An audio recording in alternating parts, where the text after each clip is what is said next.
Outro tipo de gráfico muito utilizado nos laboratórios ou nas análises, nas pesquisas, são o gráfico de setores, né? Então, como que é o gráfico? Isso, o gráfico de setores, né? Então, o gráfico de setores ele é muito indicado para variável nominal, mas desde que o conjunto de categorias seja pequeno, né? Qual a gente fez para o gênero, né? Pequeno. Agora eu estou pedindo para vocês fazerem para o tipo sanguíneo, que tem assim, quatro, no máximo cinco variáveis, certo? E como que a gente faz isso? A gente tem que ter, aqui no caso do sexo masculino e feminino, a gente tem que achar a nossa frequência e achar aqui está a proporção, mas é a frequência relativa, certo? Achar a frequência relativa. Achada a frequência relativa, você multiplica por 360. Por quê? Porque o ângulo, um círculo, nosso formato do nosso gráfico em formato de círculo de pizza, ele tem 360 graus. Então eu quero saber, 63% ocupa quanto em 360? Você vai multiplicar, nesse caso aqui, 0,63 por 360, você acha a quantidade de graus, certo? E só para isso você vai precisar do quê? De um transferidor, tá? Para poder fazer o gráfico.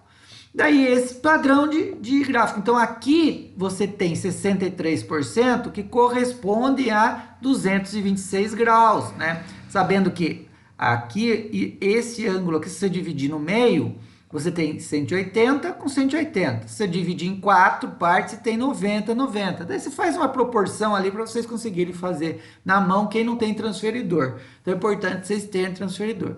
Então a gente usa para variáveis nominais, que tenha poucas classes, né?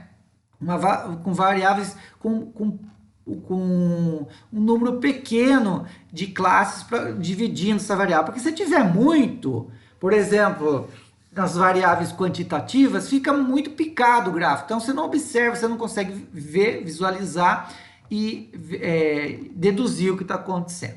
Isso, então, esses dois gráficos, barra e gráfico de setores, que é o nome técnico para o gráfico de pizza, a gente usa para variáveis quantitativas. Para variáveis qualitativas, digo. Para variáveis quantitativas, dados numéricos, a gente pode utilizar também diagramas de linha, que são, na verdade, barras também, né? Só que são mais finas. Então, aqui no caso, você pode utilizar uma variável quantitativa lá, o número de irmãos. Você pode fazer, para mim, o gráfico que a gente vai chamar de diagrama de linhas para variáveis quantitativas discretas, né? A gente pode utilizar isso daqui. Então você vê que tem a frequência em porcentagem, e essa frequência também você pode utilizar ela de forma absoluta, mas também pode ser a percentual, né? Mas a pílula você pode usar se você não tiver uma frequência muito grande, né? Às vezes você vai trabalhar com um banco de dados com 1000 informações, daí você tem que usar a frequência percentual. Então você vê aqui, como ela é contínua, como ela é discreta, 0, 1, 2, 3, 4, 5, 6 faltas aqui. Pode ser mesmo para o número de irmãos, a gente pode usar esse tipo de gráfico. Esse outro de gráfico de pontos eu não vou comentar agora, vou deixar para depois. E o histograma é o mais utilizado para a gente lançar dados com variáveis quantitativas contínuas, né? Que aquelas que compreende dentro do intervalo, e que a maioria dos nossos dados são esse tipo de variáveis, certo? Então a gente usa muito um gráfico chamado histograma. Tá aqui, ó. Dados contínuos, né? Oh, meu Deus, aqui. Aqui.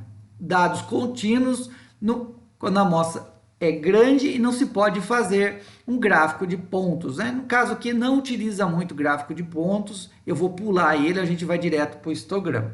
Para o histograma eu vou gravar um videozinho aqui também no caderno, como que faz na folha, né? Mas você vai ter que traçar aqui as faixas. Lembra que a gente fez várias faixas? Então a gente vai ter que saber para cada faixa que a gente traçou lá, qual a frequência encontrada.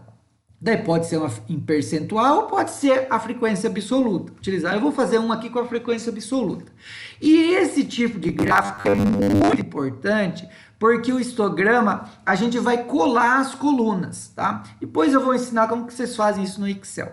Mas a gente vai colar uma coluna na outra, ele não é separado igual o diagrama de linha. Ele é colado uma coluninha na outra, e ele geralmente tem esse aspecto, que é um sino, formato de sino. Se você for traçar uma linha aqui, você encontra um sino. E em alguns tipos de variáveis, a gente encontra esse aspecto muito frequente. Vamos ver se a gente encontra nos dados de vocês. Então, vou fazer o passo a passo, o histograma, que é isso aqui. A gente vai ver ainda para frente algumas informações sobre o histograma, que ele é muito utilizado, principalmente quando a gente vai falar de valor de referência laboratorial e para uma série de dados estatísticos ele é utilizado. E dentro do histograma, você pode pegar e juntar os pontos aqui médios e formar um polígono de frequência. Então, você pega aqui o ponto médio aqui, o ponto médio aqui, aqui, liga esses pontos e você consegue formar esse tipo de gráfico aqui, que é o polígono de frequências. Então, você vem aqui que você consegue, juntando os pontos, você vê que ele tem, nesse caso, o formato de um sino. Tá? Então, isso daqui tudo a gente consegue fazer pelo Excel, mas vamos fazer agora de forma através à mão mesmo, primeiro, para depois a gente ir para o Excel.